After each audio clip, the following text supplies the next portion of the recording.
이제 마지막 발표인데요. 마지막 발표 준비되셨습니까? 예, 그러면 마지막 발표자 첫 번째 세션 영업정보 기반 상권 군집화 모델 연구라는 주제로 정성민 연구원님께서 발표해 주시겠습니다. 예, 박수로 맞아주면 감사하겠습니다.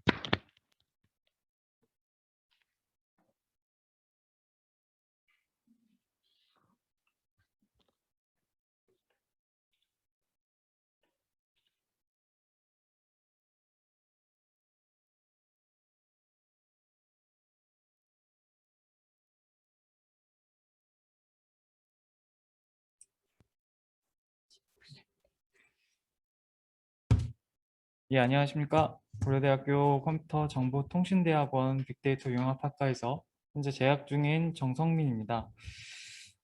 영업정보 기반 상권 군집화 모델 연구에 대해서 말씀드리도록 하겠습니다. 먼저 연구 배경에 대해서 설명드리도록 하겠습니다.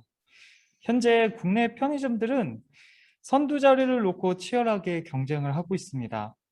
CU GS25가 작년 공시 기준 약 15,000점으로 선두를 두고 엎치락뒤치락 하고 있으며 세븐일레븐, 이마트24, 미니스톱 등 다른 대기업 기반 편의점 업체들이 선두를 차지하기 위해 열심히 달려가고 있습니다.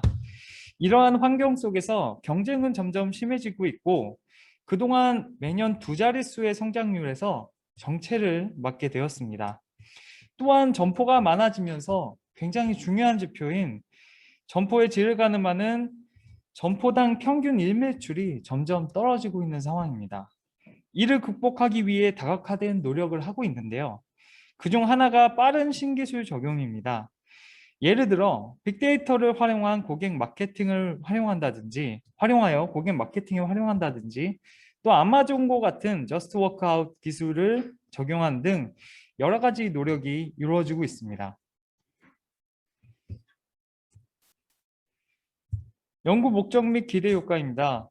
저는 편의점 사사 중에 한 곳에서 MD 기획으로 일하고 있는 사람으로서 항상 적절한 곳에 적절한 상품 구성에 대해서 고민을 하고 있습니다. 이에 편의점 상품 구성에 대해서 연구를 해보았습니다. 편의점의 상품 구성은 상권의 특징에 따라 다르게 구현되어야 합니다. 예를 들어 점심시간에 많은 회사원들이 들리는 오피스가에 입점하고 있는 점포에는 도시락 등 끼니를 해결할 수 있는 상품을 보다 다양하게 구비해 놓는 것입니다. 하지만 현재 대표 상권들은 이러한 상품 소구에 대한 기준으로 되어 있다기보다는 입지적 특성이 더욱 강하게 고려되어 있습니다. 예를 들어 건물의 특징, 건물의 물리적인 위치가 주요 고려 요소입니다. 이에 상품 취급 차별화를 위해 상품 소구를 중심으로 새로운 클러스터를 고민해 보았습니다. 이러한 클러스터 구분을 통해 얻을 수 있는 기대 효과는 다양한 측면에서 기대가 되고 있습니다.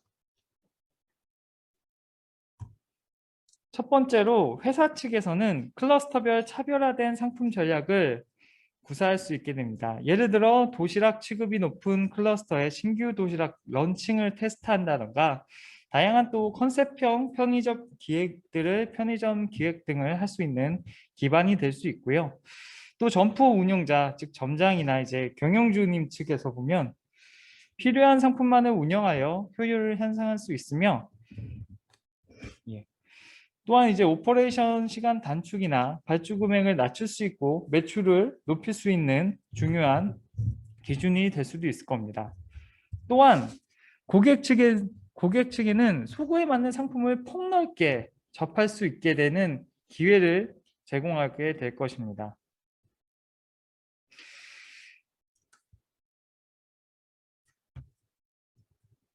관련하여 연구를 미리 좀 조사를 해봤는데요. 저희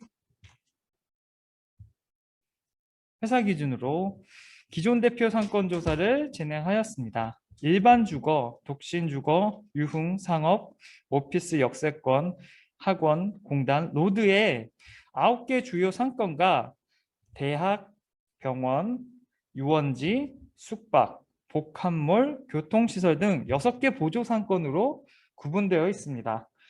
다른 요소들도 물론 이제 고려가 어느 정도 되었지만 주로 입지적 특성을 기반으로 상권이 구분되어 있었습니다. 그 다음 제가 사용할 클러스터링에 대한 클러스터링 기법 연구를 진행하였습니다. K-민즈나 DB스캔 등 총 5개 기법으로 기반을 하여 연구를 진행하였습니다. 제가 조사한 데이터에 대해서 말씀드리도록 하겠습니다. 특정 시간만 운영하는 점포나 특수 입지에 있는 점포를 제외한 일반적인 점포들을 대상 기준으로 2020년 1월부터 12월 동안 운영하였던 총 2,421개 점포에 대해서 연구를 했고요. 또한 초반에 모든 피처들을 활용하였으나 해석이 좀 힘들어서 쉬운 클러스터 해석과 결과를 위해 크게 3가지로 분리하여 클러스터링을 진행하였습니다. 첫 번째로 시간대별 매출을 기준으로 클러스터링을 진행하였으며, 두 번째는 요일별 매출, 세 번째는 가장 중요한 65개 단위의 중분류 카테고리별 매출을 기준으로 클러스터링을 진행하였습니다. 이 데이터들은 모두 기본적인 전처리로 해당 분류의 매출 비율로 변환하여 진행하였습니다. 먼저 시간대별 매출 분류를 한 것을 좀 살펴보겠습니다. 시간대별 매출 군집화 결과를 보면 K-민즈와 스펙트럴 클러스터링에서 두 개의 클러스터를 구분했을 때 신뢰 스코어가 높게 나타났습니다. 그중 K-민즈에서 가장 좋은 결과를 보여주었던 K-민즈의 데이터를 해석해 보았는데 2가지 특징을 얻을 수 있었습니다. 첫 번째 클러스터는 저녁 6시에서 저녁 11시 이후에 집중이 되는 형태였고, 두 번째 클러스터는 오전 8시 그리고 12시 점심시간에 집중되는 형태로 구분되었습니다.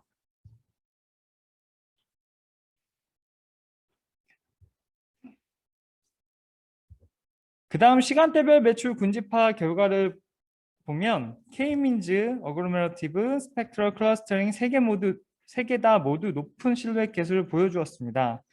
그중 K-민즈의 4개의 구분에 대한 해석이 좋았습니다. 각 클러스터의 특징은 첫 번째로 평일 매출이 우위가 되는 특징, 두 번째로는 주말 매출이 우위가 되는 특징이 있었습니다. 또한 각 클러스터 내에서 극단적으로 평일과 주말의 매출이 차이가 심한 클러스터, 비교적으로 차이가 심하지는 않지만 구분이 어느 정도 되는 클러스터 구분이 이렇게 구분이 되었습니다. 마지막으로 가장 중요하게 생각했고 해석이 오래 걸렸던 카테고리별 매출 군집화 결과를 보도록 하겠습니다. 먼저 피처의 수가 많았기에 차원 축소 등을 생각해 보았으나 해석을 하기 힘든 관계로 그대로 진행하였습니다. 비교적 실루엣 개수가 다른 군집화보다는 좀 낮았습니다. 적절한 실루엣 개수를 보여주었던 스펙트럴 클러스터링 기법으로 4개 군집을 나눈 것에 대해서 해석해 보았습니다. 주류 기분의 구분은 와인 중심의 클러스터, 주류 판매가 적은 클러스터, 그리고 또 나머지 일반적인 클러스터 이렇게 3개로 구분되었고, FF 구분으로는 도시락 샌드위치 햄버거 중심의 클러스터, 그리고 판매가 적은 클러스터, 일반적인 클러스터로 구분되었습니다. 냉장 구분은 간편 간식 중심 클러스터, 커피 그리고 드링크류 중심 클러스터로 구분되었고, 유제품의 구분은 우유, 발효유 중심 클러스터, 그리고 유제품이 섞인 커피 클러스터로 구분되었습니다. 냉동 구분은 아이스크림 중심 클러스터, 얼음 중심의 클러스터로 구분되었고, 일반 식품은 초콜릿, 면식품 중심의 클러스터, 그리고 스낵 안주 중심의 클러스터로 구분되었습니다. 지금까지 연구했던 것을 결론을 내면 이제 기존에 있었던 입지 위주의 선정 방법이 아닌 영업 정보 데이터만으로 클러스터를 구분하여 보다 더 MD 구분에 대해서 좀 더 적합한 클러스터 기준을 제시하였다고 생각하였습니다. 또한 쉬운 해석을 위해 데이터를 분리하여 클러스터링 해야 하는데 이제 많은 피처들을 가지고 하는 클러스터링을 자칫 해석하기가 힘들었지만 몇 개 기준을 가지고 분리하여 명확한 클러스터링을 제시하였습니다. 결과적으로 시간대별 2종, 그리고 요일별 4종, 카테고리별로는 4종으로 클러스터를 구분해서 총 32개의 클러스터로 구분하였습니다. 추 연구 과제로서는 DB스캔 등 여러 가지 모델 적용에는 좀 한계가 있었습니다. 실 데이터를 사용하다 보니까 몇몇 모델 적용 시 한계가 있었고, 즉 결과가 좀 안 나왔던 부분이 있었습니다. 이를 해결하기 위해 파라미터 조정이나 다양한 연구들을 앞으로 좀 더 보충할 생각이 있습니다. 또한 이제 외부 데이터와의 연결을 통해 보다 다양한 해석을 확대하도록 노력할 예정이 있습니다. 예를 들어 온도, 습도, 주위 상권의 정보 등 다양한 외부 데이터를 활용하여 통한 이제 더 다양한 구분을 줄 수 있을 것으로 기대가 되고 있습니다. 또한 이제 군집합 모델을 기초로 해서 분류 모델까지 제작하여 신규 점포의 상권 적용을 위해 군집합 모델 결과를 기초로 분류 모델까지 제작하여 이제 실무에 활용했으면 좋겠다라는 생각을 가지고 있습니다. 이상입니다. 예, 발표 잘 들었습니다.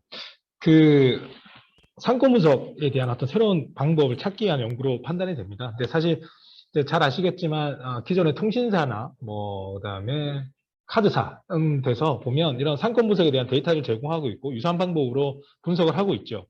그래서 제 생각에는 이 논문이 좀 더 의미가 있으려면 지금도 훌륭하지만 충분합니다만 그래도 기존의 어떤 방법들하고 어떤 정확한 좀 차별화된 어떤 포인트가 무엇인지에 대해서 조금 제시를 해주시면 비교를 해주시면 좋을 것 같고요. 그리고 그래서 결론적으로 이 연구가 하고자 하는 목적에 대해서도 좀 클리어하게 새로운 방법을 찾고자 하는 것인지 아니면 그중에서 가장 효율이 높은 것을 얘기하고자 하는 건지 아니면 뭐 어떤 새로운 상권 분석에 대한 어떤 가이드라인 또는 어떤 그 방향 어떤 그런 팁들 이런 것들을 주기 위한 것인지에 대해서 좀 내용적으로 좀 더 클리어하게 제시한다면 아마도 좀 더 훌륭한 연구가 되지 않을까 생각이 듭니다. 저희 세션에 시간이 조금 남았습니다. 17분 정도 남아서 플로우에서 제가 질문이 있으시면 받도록 할 텐데요. 이게 온라인으로 하다 보니까 플로우에서의 질문이 여러분들 송출에 안 될 수도 있습니다. 그래서 그 질문이 들어오면 혹시나 있으시면 제가 전달받아서 그 담당하신 발표하신 분에게 답변을 부탁드리도록 하겠습니다. 혹시 플로우에 질문 있으신 분?